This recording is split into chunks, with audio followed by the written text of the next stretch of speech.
nós sorteamos os temas. Esse tema veio para mim, mais uma vez, e eu procurei mais umas 2 pessoas que tivessem disponibilidade. E, por incrível que pareça, nenhuma das que foram contratadas puderam vir desenvolver o tema, então eu tinha que fazer a palestra, né? Sejam bem-vindos. Dimensões espirituais da casa espírita, para que nós compreendamos verdadeiramente o que significa o ser espírita que nos acolhe, que nos é o Criador, que nos mostra o caminho de despertar consciencial. Nesse momento que vivemos de convulsões sociais, morais no nosso planeta, onde os Espíritos nos convidam à reflexão, é no Consolador prometido por Jesus que encontramos o amparo, o esclarecimento, o alívio para os males que nos afligem e, acima de tudo, a esperança de dias melhores.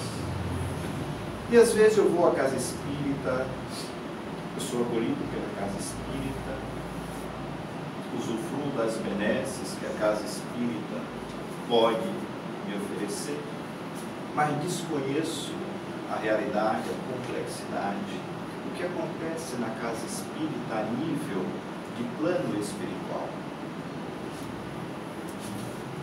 E às vezes as nossas atitudes, comportamento, vêm contribuir, não é, para que tornemos a doutrina espírita algo simplório, o que ela não é.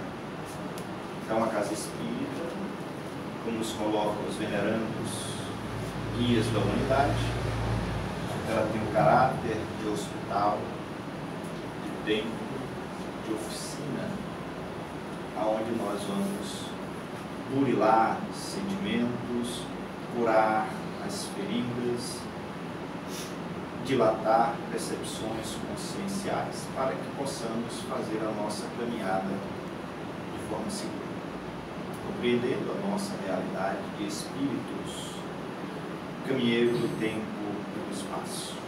Então, vamos fazer uma viagem no que nos diz os guias espirituais. Ouvimos que o mundo espiritual tem colônias, tem cidades.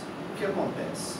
Qual é a contribuição dessas colônias, dessas cidades com o mundo físico? Quando eu desencarno, para onde eu vou na realidade? O que acontece comigo quando eu deixo o invólucro físico? Então são essas questões de profundidade que a casa espírita tem o dever de abordar. Mas para que não percamos tempo, vamos viajar, fazer um estudo, porque a doutrinária é um estudo da realidade que a doutrina espírita nos apresenta. Eu trouxe aqui um título para a gente perceber que na dimensão paralela, aqui acima da crosta terrestre, nós temos cidades espirituais, intituladas colônias, e os papéis dessas colônias entre nós. Aqui nós temos uma das mais antigas, que é a colônia Alvorada Nova. Ela fica situada naquele eixo São Paulo, Santos, São Vicente, pegando todo aquele sudeste ali. Tem uma importância muito grande, que foi fundada no século XVI por portugueses jamais evoluídos, espíritos portugueses, no sentido de amparar espíritos que para que foram trazidos e que desencarnavam, necessitando de amparos. Eram recolhidos por essa colônia, não é?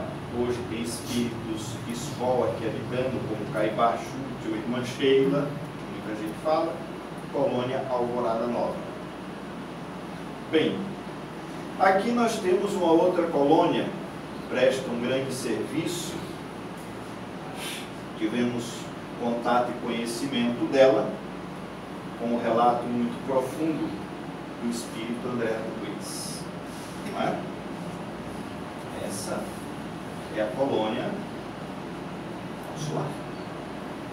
A mais falada, porque está em obra, porque Chico escreveu e tudo mais. Mas em torno da Terra nós temos em torno de 200 colônias, e aqui no Brasil 20 colônias importantes, não é? Ao longo do nosso país, para dar o apoio, o suporte aos espíritos que desencarnam. Nem todas se prestam realmente a trabalhos relevantes, porque muitas colônias são habitadas por espíritos outros que não prestam tão grande serviço também, não é? Espíritos que se afinizam na maldade, no crime, na orquestração de situações equivocadas. Aqui nós temos uma colônia. Alguém se lembra dessa colônia?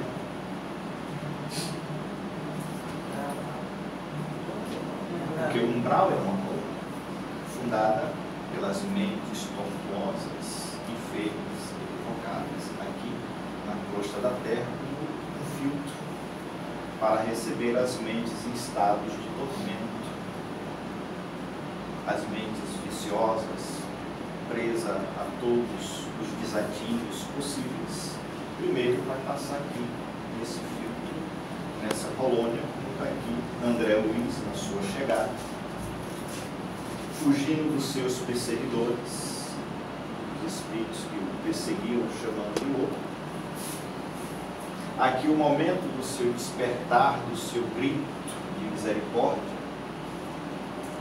cansado de sofrer durante 8 anos, sendo chamado de suicida, perseguido e tudo mais.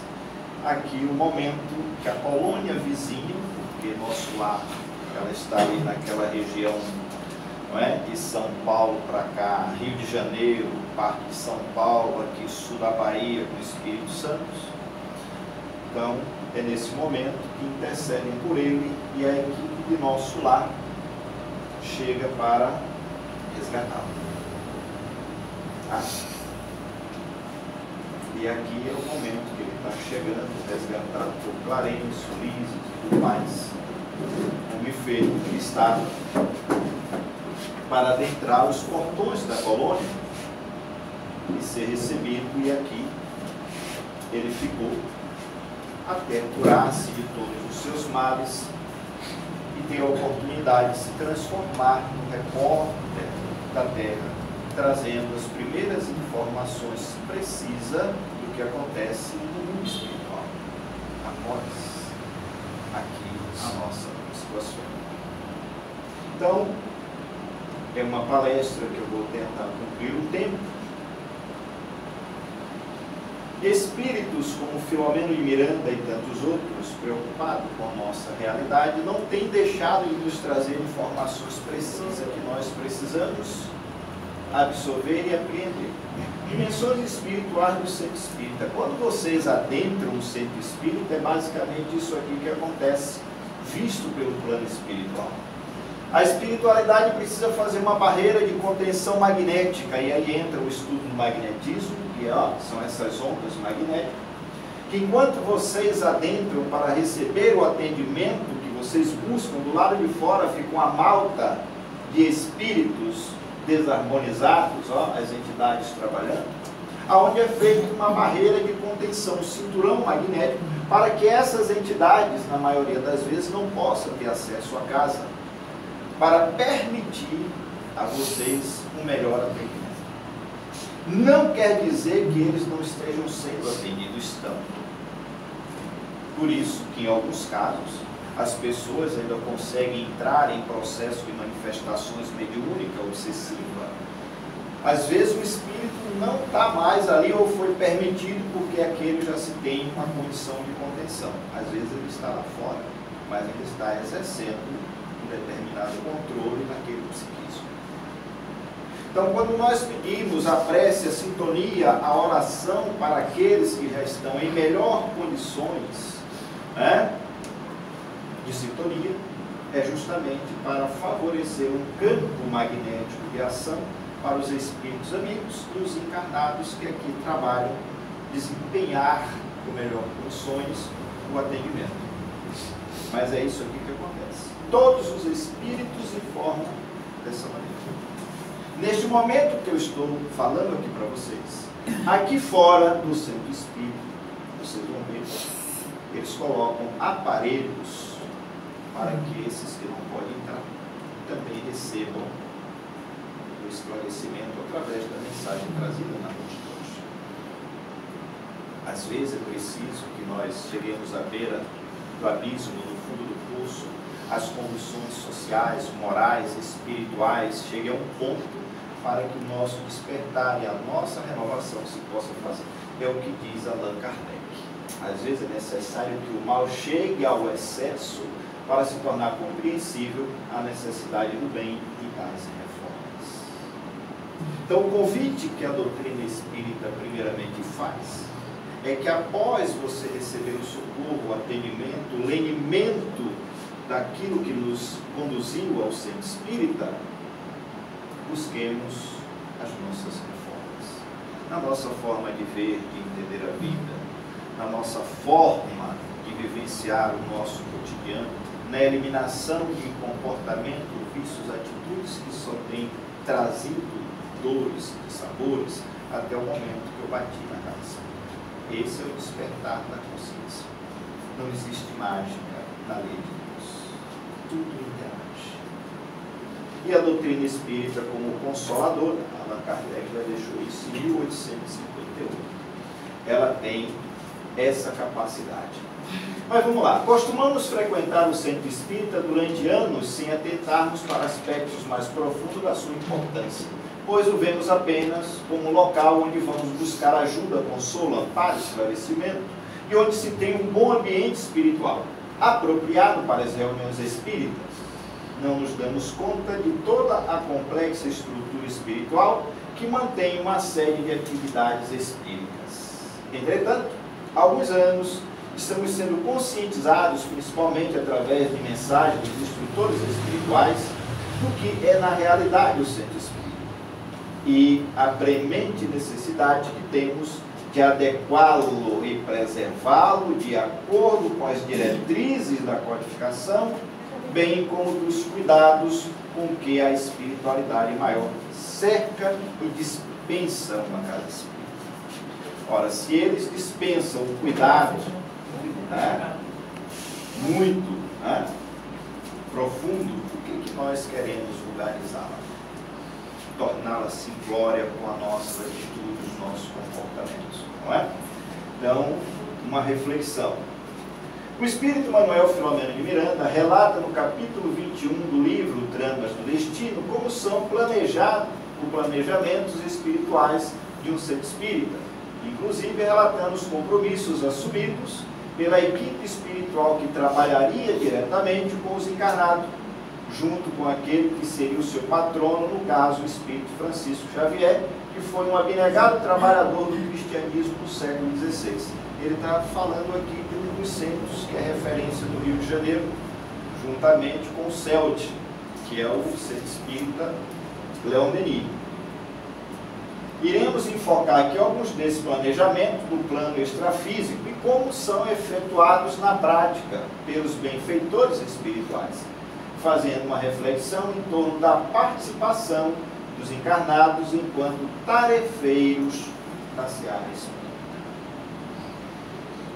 É uma obra muito bem embasada que a nossa irmã Sueli Caldas traz para nós, não é? Não é a única, mas ela fez um apanhado muito profundo e nos traz um relato bem fundamentado.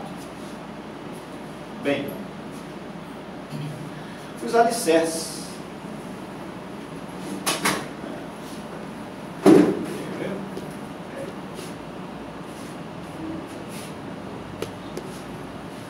O centro espírita é muito mais do que a casa física, que ele serve de sede, transcende as paredes, os muros, o circunda e o teto do corpo. Em verdade, o centro espírita é um complexo espiritual em que se elaboram os dois planos da vida, a física e a extrafísica, com as duas humanidades. Viu, Alberto?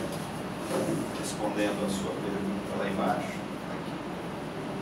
Há muitos sabemos que as planificações espirituais antecedem a dos encarnados, por isso se diz comumente, quando se pensa e se projeta uma obra espírita, que esta já estava edificada na espiritualidade. Sim, isso é verdade. Para essa casa surgir aqui na Terra, primeiro ela surge no mundo espiritual. E a gente pensa que ele é a cor da nossa vontade, não é? E ali eles vão ser excluídos, né? A casa espírita, ela não é a casa onde ela se abriga, mas sim o labor que ali se desenvolve, o ambiente que se cultiva e preserva, a organização intemporal que orienta e assessora os objetivos e finalidade, que o norteia, o ideal e o sentimento que conduzem. Por isso, prescinde a obra espírita do luxo e do supérfluo para atender a simplicidade e o conforto que a torne acolhedora. O luxo é a perdição de qualquer doutrina. Ela fere a humildade que Jesus preconiza. Você tem que ter uma ceia, uma boa mobilidade, um confortozinho não muito excessivo, para que os trabalhos se desenrolem com serenidade, com equilíbrio, mas nada de ostentação. Quando a ostentação começa a imperar, os valores espirituais começam a ruir. E a gente não sabe disso. As suas bases, os seus alicerces espirituais, assim argamassados, farão com que a obra se erga firme na terra e permaneça de pé, vencendo as tormentas, as vicissitudes humanas. É a casa edificada sobre a rocha de que nos fala Jesus, capaz de resistir através dos tempos, mas que só se materializará se a equipe encarnada colocar dia a dia os tijolos do amor e o cimento da perseverança. Aí ela funciona. Aí ela vence as intempéries. Aí os abalos chegam para ver a consistência daquele grupo, a consistência daquela obra. Sem isso, nós não somos avaliados pela espiritualidade. Reafirmamos para isso, não há necessidade que a obra seja luxuosa ou grandiosa, ela poderá ser uma casinha simples, despojada de acordo com a realidade local, e ter uma atmosfera espiritual resplandecente, resultante do trabalho que ali se realiza, pois no dizer de Leon Denis, o mais miserável do mundo há fresta para Deus e para o infinito. Ou seja, o que vai fazer esta casa aqui funcionar para a espiritualidade é o conhecimento, a amorosidade, o sentimento de solidariedade e fraternidade, porque esse conhecimento é aplicado. Porque os Espíritos afirmam para nós que não é importante o que eu sei, o quanto que eu sei. Você pode ser uma sumidade de conhecimento, entulhado de conhecimento. Para a espiritualidade não vale nada. O que vale é o que você está fazendo com o que você sabe. Que aplicabilidade você está dando ao que você sabe. Isto é o que vale para a espiritualidade. Então, se eu sou médium, se eu sou passista, se eu sou dirigente, não importa o que eu esteja fazendo na casa espírita, que eu saiba fazer com conhecimento, com despreendimento, com sentimento de solidariedade. E faça bem.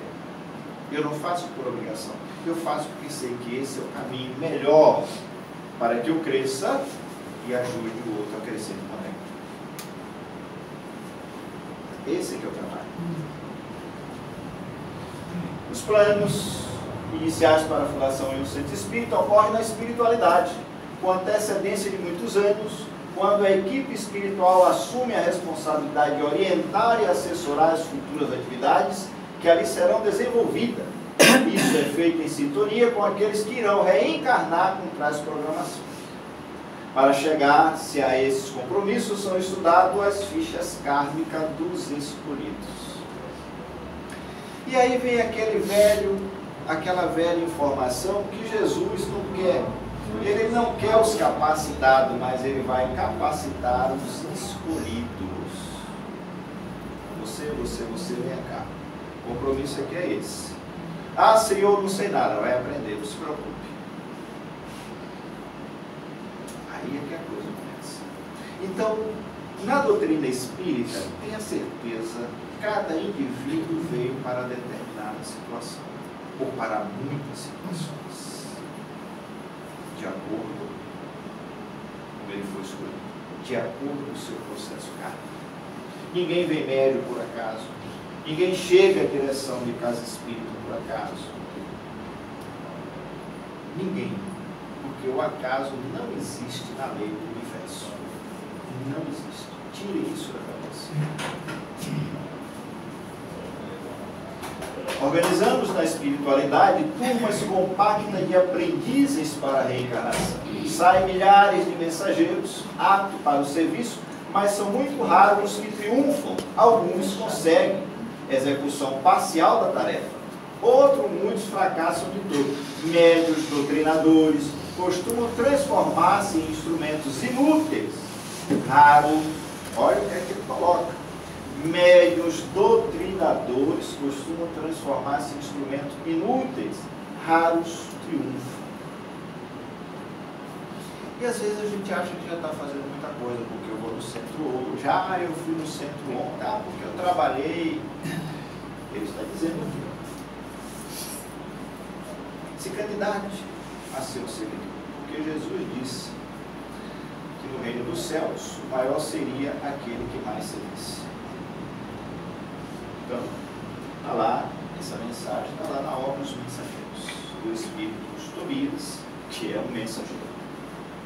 O projeto visa essencialmente atender aos encarnados, pois através desse labor são concedidas a oportunidade de crescimento espiritual, ensejo de resgate e redenção, reencontro de almas afins, de companheiros do passado, ou quem sabe, desafetos no caminho da tolerância e do perdão, que é a diretriz clarificadora do Espiritismo e a atmosfera balsâmica do centro propiciará.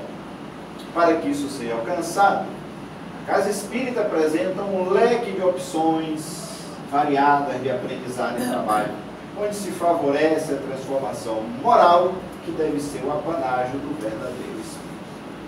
Então, quando você se candidata ao grupo de estudo, quando você se candidata a estar auxiliando na recepção, na sopa, no estudo do passe, né, no estudo mediúnico para que você se torne um médium seguro, competente, aprenda a conhecer-se e a lidar com a faculdade que você assumiu o compromisso no mundo espiritual. Então aqui você cresce. Então você vai chegando no momento que você diz, isso aqui não me serve mais, não preciso mais disso aqui, isso aqui foi experiência, não preciso mais. Então você vai caminhando e vai crescendo, desprendendo-se de coisas, de situações que lhe manteve no grilhão da dor, do desencanto, do desespero, uma infinidade de situações. Todavia, muitos desses desejos de reconciliação, de harmonia e de processo espiritual, muitas das esperanças e expectativas dos benfeitores espirituais são desdenhadas por nós, os encarnados, que, esquecidos dos compromissos assumidos, deixamos-nos envolver pelo personalismo, pela vaidade, pela disputa de cargos e deferências, pelo ciúme, inveja e pelas dissensões que a gente tem visto nas casas espíritas, em todos os lugares. Aqui, em todos os lugares, que não deveria existir, são as fraquezas. Então, aquele que resiste a esses embates não está sendo diferente do que foi há 2000 anos, quando os discípulos de Jesus disputavam para saber quem ficaria, né, quem seria o primeiro, quem comandaria o grupo quando Jesus saísse. Quando você vê disputa de cargo na casa espírita, tem alguém doente. A vaidade, o ego do mundo lá fora ainda está imperando naquele indivíduo. Porque ele disse que o cargo deve ser sempre um consenso, deve ocupar o espaço, né? Certos requisitos, tempo na casa, conhecimento doutrinário, né? O consenso do grupo. Hoje nós fazemos eleição na casa espírita, como fazemos eleições de grupos partidários políticos. O Dr. Bezerra disse que é para chegar o dia que essa eleição tem que ser um consenso. Não, nós vamos escolher agora para assumir a diretriz, porque precisa ter um representante legal, um dirigente, um presidente que responde civil, pelas leis civis do país. A instituição precisa. Então, olha, eu acho que fulano aqui apresenta condições de, nesses 2 anos, comandar a instituição. Não, porque eu sou melhor. Na casa espírita isso não deveria existir. Mas ainda vivenciamos isso. Quando nos enveredamos por esse novo prisma de considerarmos a casa espírita como uma empresa que deve ser dirigida friamente e dar constantes lucros, não importando que a causa seja postergada e colocada em segundo plano para que tais resultados sejam alcançados. Então, quando eu vejo isso aí, é a consciência do mundo lá fora, o modismo do mundo lá fora na casa espírita, ou seja, a consciência espírita ainda não penetrou os seus adeptos. Eu estou na doutrina, mas a doutrina ainda não entrou em mim. Por mais que eu escute a palestra, por mais que eu fale, nossa, a palestra foi profunda, foi bacana, foi isso? Sim. E para mim ficou o quê? Que entendimento trouxe para mim? Então, esse é o papel da casa espírita, informar os que buscam o seu amparo. Quando, porém, sentimos e vivemos as diretrizes espíritas, é mais fácil compreender o nosso companheiro difícil, com ele conviver, aprendendo a estimá-lo realmente, porque é mais fácil amar aquele que vem pedir socorro e que nos estende a mão do que o companheiro ao nosso lado, investindo muitas vezes na posição de fiscal de nossas atitudes. Os amigos espirituais muito esperam nossa reharmonização com o nosso passado. Veja bem, se eu vou para a casa espírita patrulhar o outro, fiscalizar o outro, eu tenho que fiscalizar a minha vida. Cada um é dono de sua vida, mas eu só aponto, só enxergo o defeito, o problema no outro, tenha certeza que o maior problema sou eu. E ali eu busco criar problema com tudo, criar dificuldade com tudo. É as pedras de tropeço que Filomena de Miranda coloca. Então eu não estou aqui para fiscalizar, lógico que tem coisas que a gente precisa chamar a atenção do companheiro. Mas eu estou ali parecendo um calo, patrulhando, perseguindo, julgando, falando, apontando, condenando. Eu estou doente. Não é essa a postura.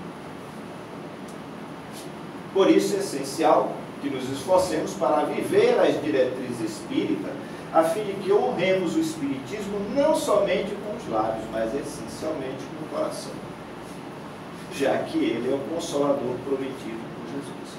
Toda a casa espírita, quando nós falamos, gente, isso é para que nós possamos compreender. O universo é um campo magnético. Nós somos um corpo se movimentando através de recursos eletromagnéticos. O nosso perispírito são partículas eletromagnéticas. Emitimos energia, ondas. Então a casa espírita, ela tem as suas defesas magnéticas. E eu preciso saber sintonizar com elas. Manuel Filomena de Miranda coloca, por isso quando você vê ali as barreiras magnéticas que a espiritualidade faz, na casa espírita, na palestra doutrinária, na sala de passe, na sala mediúnica, né? Vejamos, Filomena de Miranda explica quais as providências adotadas com relação à fundação do centro espírita. Antes mesmo que se definisse os planos de edificação material da casa, foram tomadas medidas que dizia respeito aos contingentes magnéticos no local e outras providências especiais. Ergueu-se posteriormente o núcleo em cuja construção se observava os cuidados de zelar pela aeração, conforto, né, sem excesso, preservando-se a simplicidade e a total ausência de objetos, enfeites, que são os mínimos indispensáveis, móveis e utensílios para o seu funcionamento. E aí você chega na casa espírita, chega lá, está o quadro do Dr. Bezerra de Menezes, a luzinha embaixo, as flores práticas ali, Santo Bezerra de Menezes, Santo Emmanuel, não existe isso. Pelo amor de Deus. A doutrina espírita é a doutrina espírita. Você tem uma galeria, um quadro, outro, né? Onde tem ali um retrato de Jesus, lógico, doutrina espírita cristã, uma foto assim, Emmanuel, doutor Bezerra, mas aí você bota lá aquela quantidade, bota a luzinha, bota arranjo. Aqui é o centro espírita. É a herança que nós trazemos das nossos nacionais. Aonde queremos flutuar, fazer ritos dentro da casa espírita. E ela desconstrói tudo isso. Os recursos no respectivo departamento reservado à Câmara de Passe, recinto mediúnico, a sala de exposição doutrinária, foram providenciadas aparelhagens complexas e com finalidades específicas para cada missa apropriada no plano espiritual.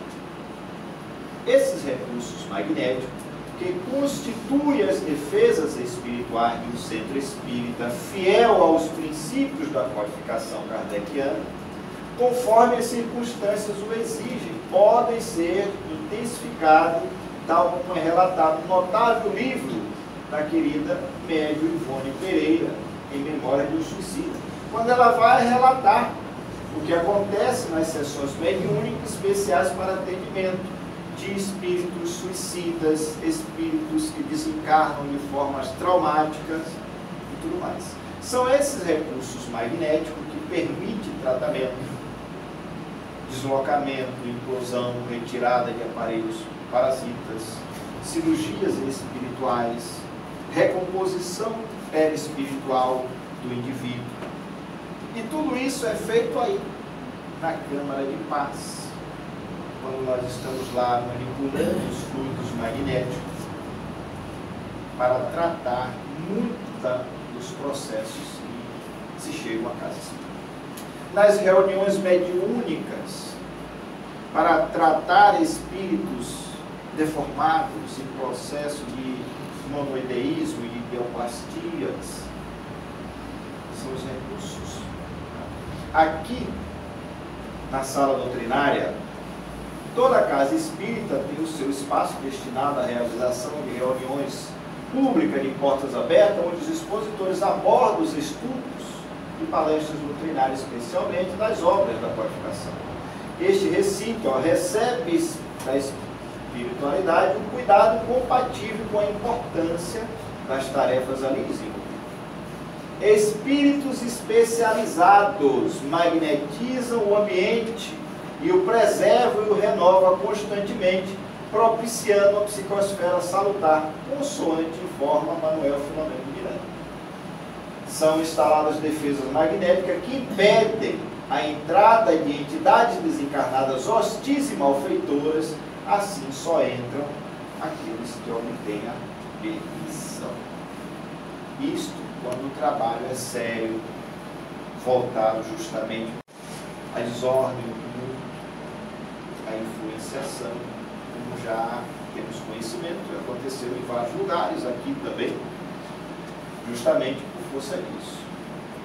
Tais cuidados são imprescindíveis em razão da natureza do trabalho que o centro realiza, sendo local para onde convergem pessoas portadoras de mediunidade, em fase inicial ou em desequilíbrio, ou ainda obsidiados. De todos os matizes, é fácil concluir que se não houvesse tais cautela do plano espiritual, principalmente graves problemas poderiam surgir, decorrente no ambiente espiritual a presença sensitiva e desequilibrados.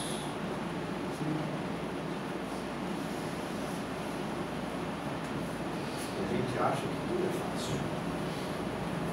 A gente não para analisar. Porque às vezes a gente está se pedindo sintonia, harmonia da prece, que é um trabalho magnético de verdadeira importância. Auxilia a espiritualidade a controlar o ambiente. Por mais que você esteja, mas aí eu chego com você, não, eu tenho que ser atendido logo. Me bote porque eu estou assim, porque eu estou assado, a falta de humildade, primeiro.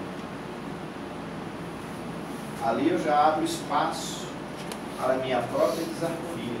Por que eu não chego humildemente e o Senhor, obrigado, eu consegui chegar? Olha, irmão, estou precisando de ajuda. A sua ajuda vai chegar. Porque a partir do momento que a gente bota o pé na casa espírita, nós já estamos recebendo ajuda. Não é só na hora do passe, né? A espiritualidade já está aqui. Mas a nossa falta de consciência é tanta que a gente age dessa maneira. Imaginemos por um instante a ambiência desta sala relativamente aos encarnados presentes. A grande maioria dos que comparece ao centro o faz impelida pelos problemas e sofrimento que os aguilhou. Quando chegam, estão aflitos, cansados, desesperados, não raro com ideia de suicídio ou outro tipo de pensamentos extremamente negativos. Recorre ao espiritismo na condição de náufragos, de tormentas morais, que se agarrasse a uma tábua salvadora.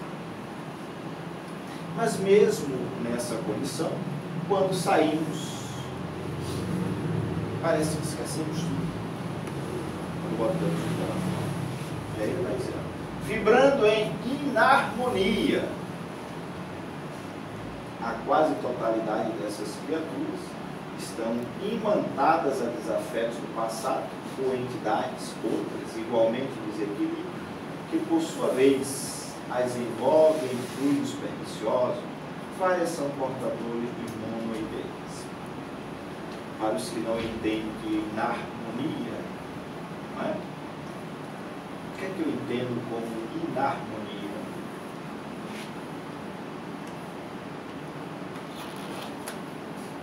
Viu que o Espírito prega uma peça na gente? Não é desarmonia, inarmonia. Se vocês forem no dicionário, vocês vão encontrar enarmonia, que vem lá do grego antigo, quando os gregos se identificavam nas suas áreas musicais, né?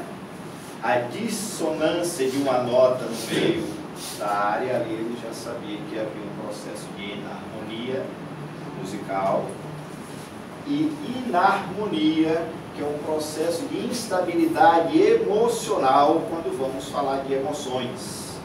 É o estado de oscilação constante de emoções, de sentimentos, aonde a mente febril não me permite centralizar o pensamento adequado, de prece, de sintonia e tal, então eu estou oscilando a minha mente, o meu estado emocional, ele, aqueles picos, né? É um processo de inarmonia com os espíritos. É a maioria de nós. Outras estão perdidas em si mesmas, sem saber qual o sentido da vida e que rumo tomar. Muitos esperam milagres que as libertem de imediato de seus problemas. E umas poucas chegam por curiosidade ou desejosa de conhecer melhor o que é o Espiritismo. Mas todas essas pessoas têm um denominador comum, estão em busca de apoio, de amparo e quer esperança para a sua realidade, para a sua situação.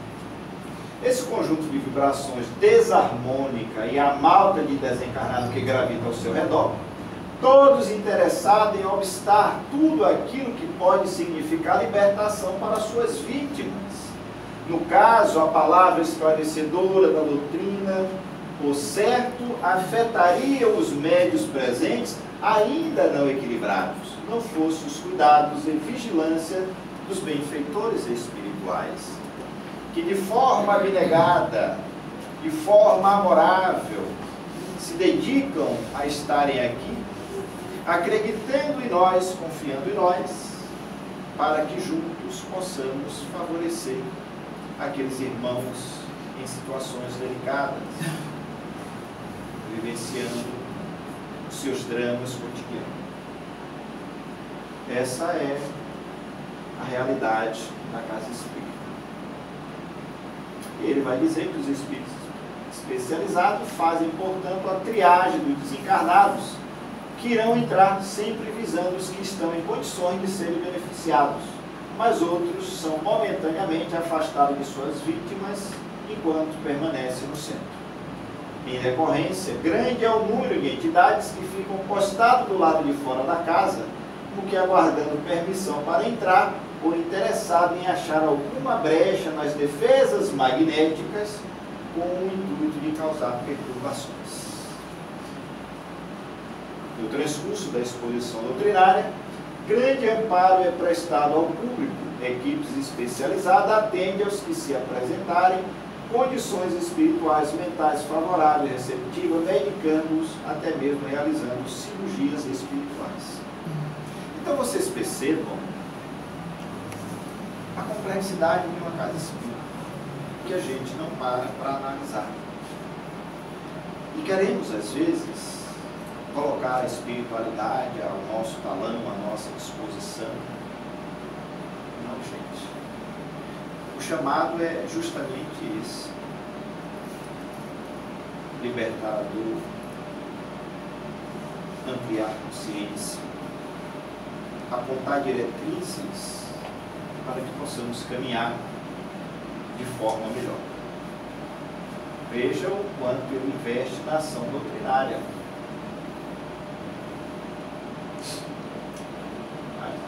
A aproximação de entidades benfeitoras junto aos encarnados torna mais fácil, pela natureza do ambiente, por estar este com o pensamento voltado para os ensinos clarificadores da doutrina, o que lhes modifica temporariamente os panoramas mentais, favorecendo o otimismo, a renovação. Concomitantemente, arquitetos do mundo espiritual muitas vezes utilizam de recurso de painéis fluídicos que dão vida aos comentários do expositor. Toda essa programação, todavia, só se realizará se o centro espírita tiver o seu ambiente preservado de quaisquer frivolidade, mercantilismo, de intrigas e personalismo, se ali se cultivar a conversação sadia e edificante, se aquele local se praticar a verdadeira caridade e o estudo sério, onde as principais metas seja esclarecer, aliviar e consolar as almas que por ali aportarem, colocando-se assim à altura da proteção dos espíritos superiores. Não importa o tamanho da casa, a doutrina espírita nunca se preocupou com tamanho e quantidade, mas ele se preocupa com qualidade daquilo que você se propõe a fazer. E aqui nós vamos ver uma sala de exposição doutrinária, onde eles colocam todas essas luzes, esses fios aqui, são a aparelhagem deles, do mundo espiritual. Aqui os mentores estão aqui, acompanhando que estão aqui, está olhando a situação desse cidadão, onde está o pensamento dele, nos negócios dele. O corpo está aqui, mas a mente dele não.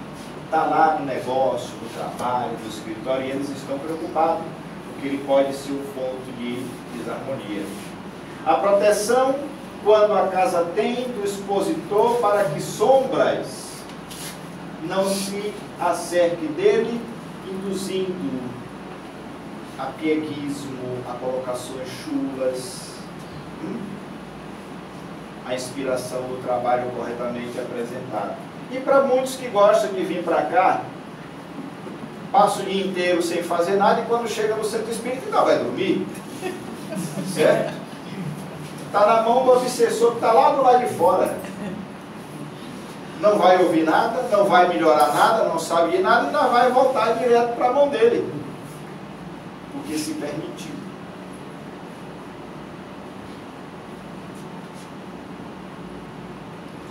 O ambiente de uma reunião mediúnica. Os cuidados dos espíritos que se dedicam à preservação do ambiente espiritual, da sala onde são realizados os trabalhos mediúnicos, são constantes e intensos, pois nada pode ser negligenciado sob pena de comprometer-se o êxito da reunião. O local destinado à sessão mediúnica tem, por assim dizer, uma fiscalização permanente, pois principalmente no caso do recinto consagrado às sessões de desobsessão, muitos espíritos necessitados e sofredores ficam ali alojados em regime de tratamento para o seu refazimento e seu reequilíbrio. No dia da reunião, o recinto passa por vigorosa ou uma rigorosa asepsia, a fim de livrá-lo, de preservá-lo das lavas psíquicas que são criadas por mentes viciosas, de encarnado ou desencarnado. Ideoplastias perniciosas, formas, pensamentos, clichês mentais e vibrações deprimentes, constituindo tudo isso os invasores microbicidas das regiões inferiores, conforme esclarece João Cleófas em Intercâmbio Mediúnico.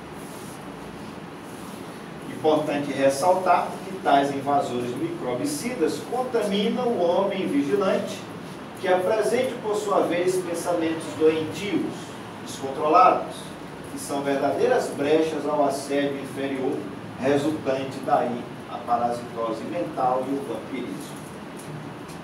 Então, quando eu venho a uma casa espírita, meu pensamento tem que estar voltado naquilo que eu vim fazer. Esqueça o mundo lá fora, esqueça o que houve lá. Entrei aqui, eu hoje sou médium, eu hoje sou passista, eu hoje sou atendente, vou estar voltado para as orientações, para o trabalho que eu procuro fazer, independente do que tiver que acontecer. E quando eu tiro a mente, tudo isso aqui acontece. João Cleófas elucida que a sala mediúnica é um ambiente cirúrgico para realizações de longo curso no cerne do perispírito dos encarnados, como dos desencarnados. Como também local onde se anulam as fixações mentais que produzem danos profundos nas tecelagens sensíveis do espírito. Além disso, há necessidade de se isolar e defender o recinto das investidas de espíritos inferiores, o que leva os benfeitores espirituais a cercá-lo por meio de faixas fluídicas, visando impedir a entrada de tais entidades. Eu me lembro de um caso, não muito distante, não vou citar nome, mas que aconteceu.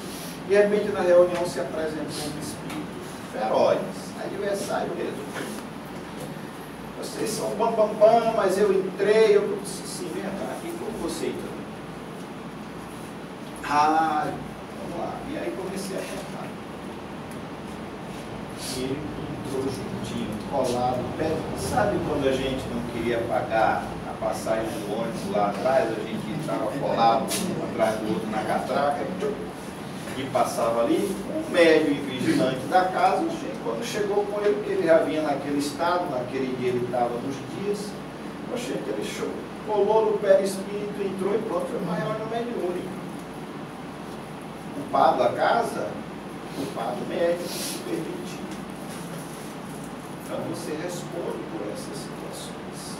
Então não venha para cá. Se você está raivoso naquele dia, não tomou vacina ainda, não acalmou a raiva, fique em casa, peça ajuda. Mas não venha para cá com sentimentos outros, porque você pode ser o transportador de entidades outras que vai desarmonizar um trabalho edificante que a espiritualidade programou e que a nossa imprevidência e responsabilidade pode desarmonizar. Ainda a sala mediúnica, conquanto seja limitado o seu espaço físico, no outro plano espiritual apresenta-se adimensional, já que se amplia de acordo com a necessidade, permitindo abrigar um número muito grande de desencarnados que são trazidos para tratamento, esclarecimento, aprendizagem, tudo isso aí.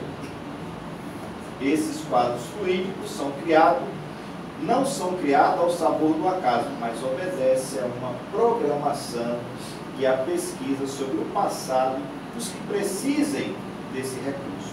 Tais painéis fluídicos são perfeitos, tão perfeitos que possuem vida momentânea, com movimento, corpo, como se fosse uma tela cinematográfica na qual os personagens são pessoas ligadas ao manifestante.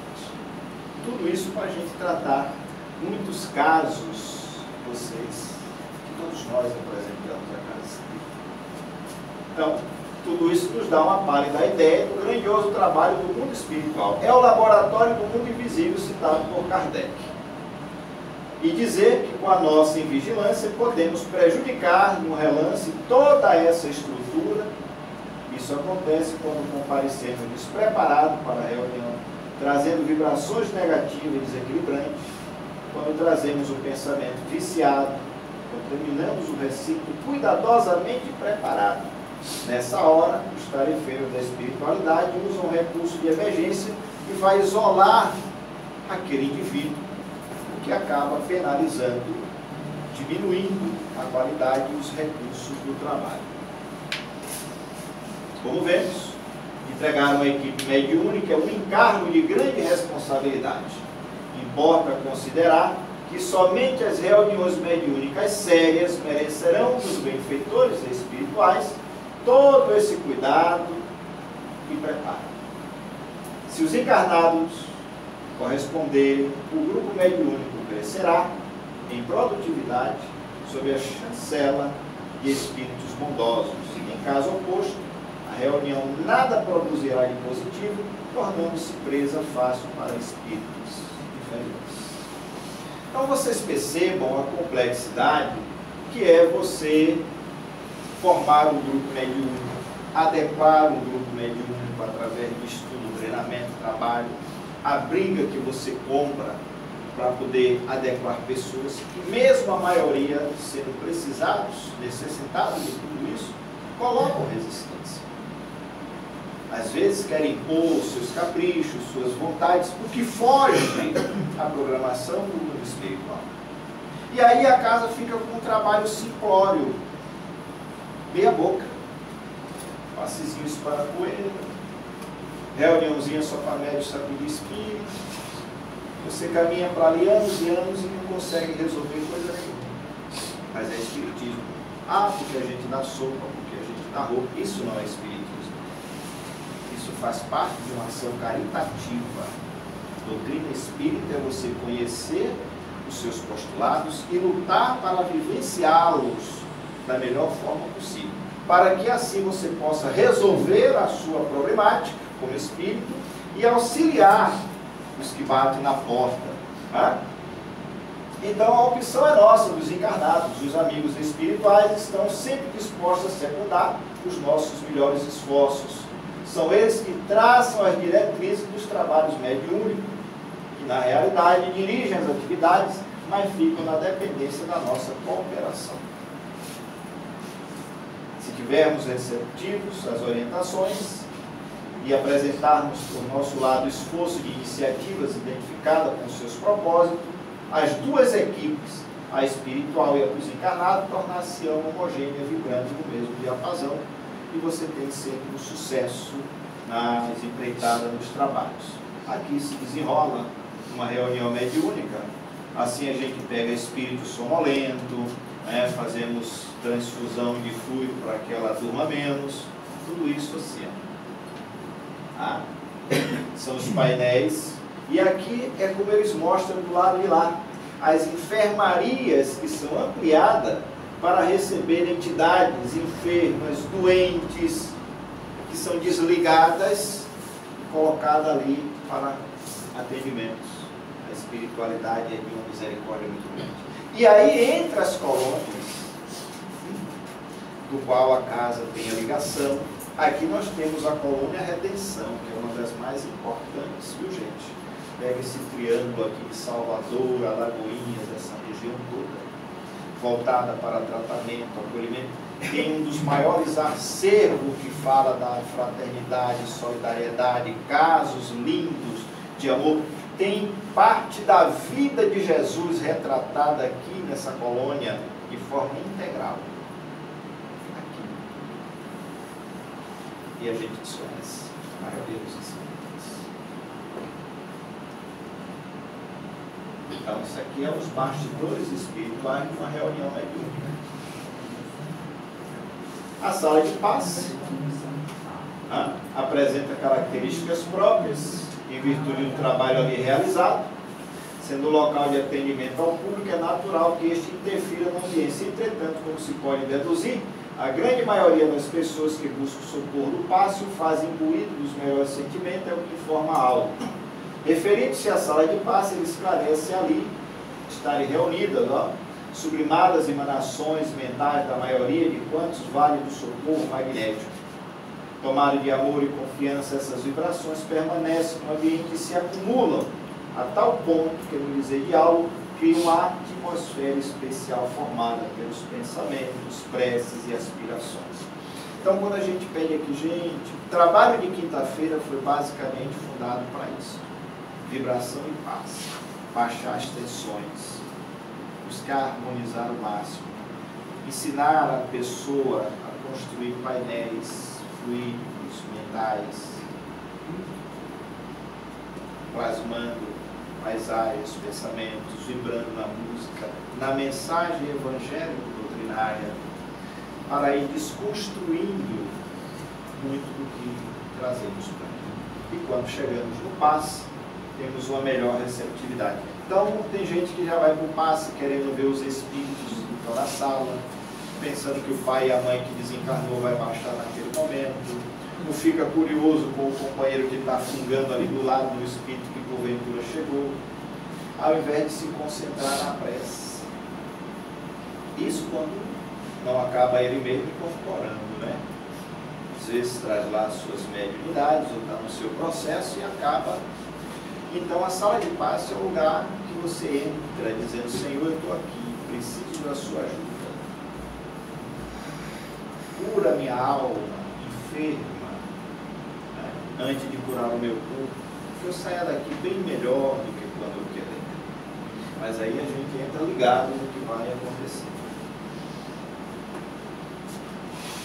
Tal como acontece com a sala mediúnica, o recinto destinado a essa atividade recebe os respícios especializados, a asepsia e as defesas magnéticas imprescindíveis à preservação do ambiente. Quanto ao atendimento aos enfermos, o autor espiritual explica que há um quadro de auxiliares de acordo com a organização estabelecida pelos mentores da esfera superior, enfatizando que para o bom êxito do labor de passe há que se observar experiência, horário, segurança e responsabilidade daquele que serve. Então, senhores passistas, não queira chegar correndo em cima da hora. Não queira pensar que o passe é algo simplório. Por isso que ele pede o estudo, o conhecimento do magnetismo, um pouco de anatomia, de fisiologia humana, para você saber como aplicar o passe de forma correta. E aqui ele vai dizer que no momento do passe, alguns médiuns videntes podem divisar a intensa movimentação dos benfeitores que se utilizam de aparelhagens especiais adequadas aos enfermos presentes. Então, enquanto a gente está querendo fazer a coisa muito simplória, eles estão trabalhando de forma correta.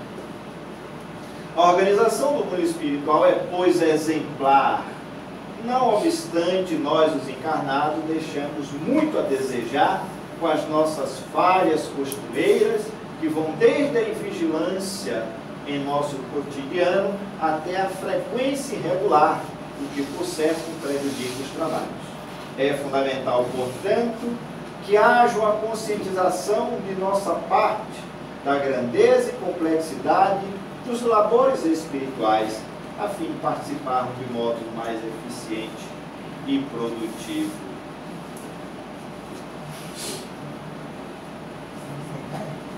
De olho. Que nos lembremos sempre que para exercermos tais atividades, a nossa preparação é toda principalmente interior. É no nosso mundo íntimo que devemos laborar. Assim, não é a cor do vestuário nosso ou do paciente, a nossa gesticulação ou a sala ser azul ou branca, que irão influenciar na qualidade da transmissão energética do instante do passe. Mas sim, a nossa mente impulsionando e direcionando essas energias fluídicas, o nosso desejo de servir, a nossa capacidade de conhecimento e precisão, conhecendo um pouco da anatomia, fisiologia humana, dos centros de força para melhor potencializá-los. Percebe? Então, aqui eles estão aqui atuando conosco. Aqui vocês têm André Luiz sendo tratado do seu câncer de estômago que o levou à morte por Lisa, no mundo espiritual. aqui os benfeitores, o passista atuando, olha o miasma deletério que ele está tirando através do passe desse cidadão. Então, os espíritos estão aqui para dizer, nós estamos aqui, busquemos fazer o melhor. Concluindo, registramos para a nossa reflexão a palavra de Emmanuel, que enaltece a magna fidelidade da doutrina dos Espíritos. Ao Espiritismo cristão, cabe atualmente no mundo grandiosa e sublime tarefa. Não basta definir-lhes as características veneráveis de consolador da humanidade. É preciso também revelar-lhe a afeição de movimento libertador de consciências e corações. É fundamental estarmos conscientes da imensa responsabilidade que assumimos quando da fundação de uma instituição espírita. Não podemos esquecer que responderemos por tudo o que fizermos perante Jesus e a espiritualidade maior. Jesus vem e nos convida novamente. Quais os frutos que podemos oferecer? Nossos celeiros ainda estão vazios? Para encerrar, nada melhor do que o notável texto de Bezerra de Menezes, que reúne todas as diretrizes e, em simultâneo, também as advertências imprescindíveis, a fim de que se preserve e mantenha a ambiência espiritual do centro espírita, fazendo jus aos cuidados e empenho dos benfeitores espirituais, que o edificaram no plano extrafísico, para que ali sejam efetuadas as curas das almas, esclarecendo e confortando os corações e, sobretudo, libertando consciências. Um centro espírita onde as vibrações, aí é o Dr. Bezerra e seus frequentadores encarnados ou desencarnados irradiem de mentes respeitosas, de corações fervorosos, de aspirações elevadas, onde a palavra emitida jamais se desloque para a futilidade e depreciações, onde em vez do gargalhar divertido se pratique a prece, em vez do estrépito de aclamações e louvores indébitos se emitam forças telepáticas à procura de inspirações felizes. E ainda onde, em vez de cerimônias ou passatempos mundanos, cogite o adepto da comunhão mental com seus mortos amados ou seus guias espirituais. O centro espírita, assim, fiel e observador dos dispositivos recomendados de início pelos organizadores da filosofia espírita, será detentor da confiança da espiritualidade esclarecida, a qual o elevará à dependência de organizações modelares do espaço, realizando-se então os seus recintos sublimes empreendimentos que honrarão os seus dirigentes dos dois planos da vida. As vibrações disseminadas pelo ambiente do centro espírita, pelos cuidados dos seus tutelares invisíveis, os fluidos úteis necessários aos variados, com delicados trabalhos que ali se devem processar, desde a cura de enfermo até a conversão de entidade desencarnada sofredora, e até mesmo a oratória inspirada pelos instrutores espirituais, são elementos essenciais.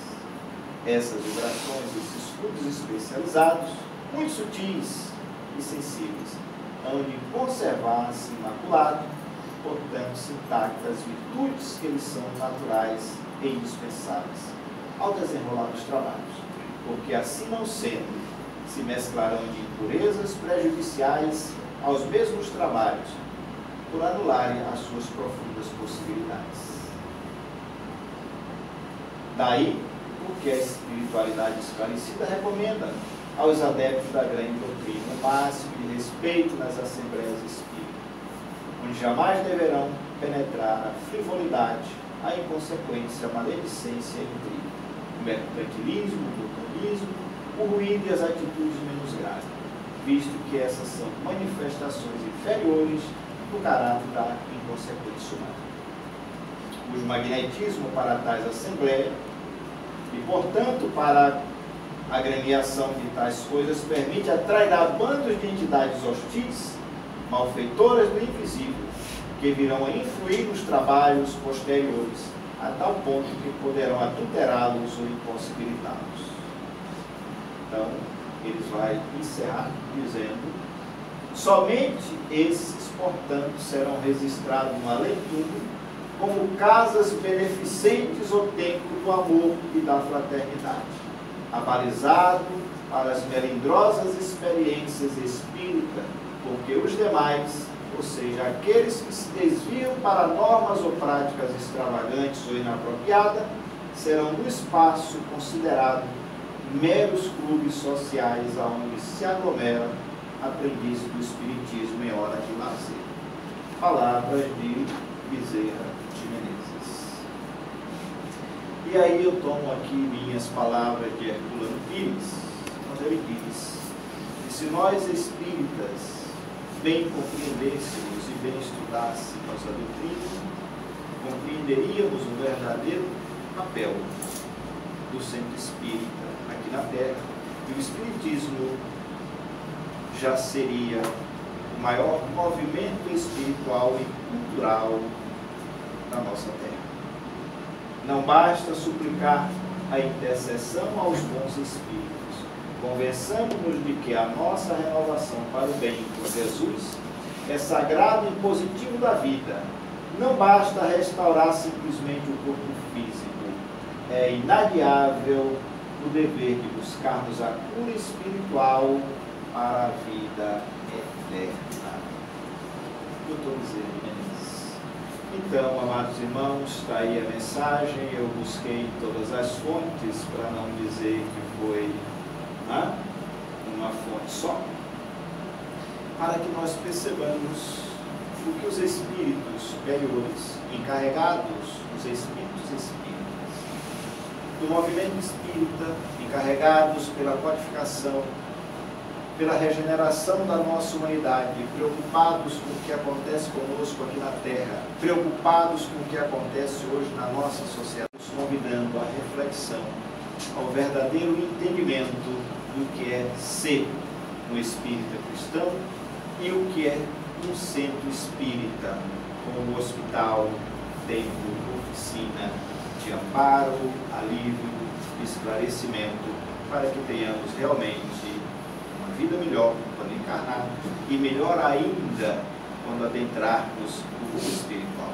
E para que lá na frente possamos nós, como espíritos despertos e regenerados, voltarmos a habitar o planeta Terra no seu momento de regeneração. É isto.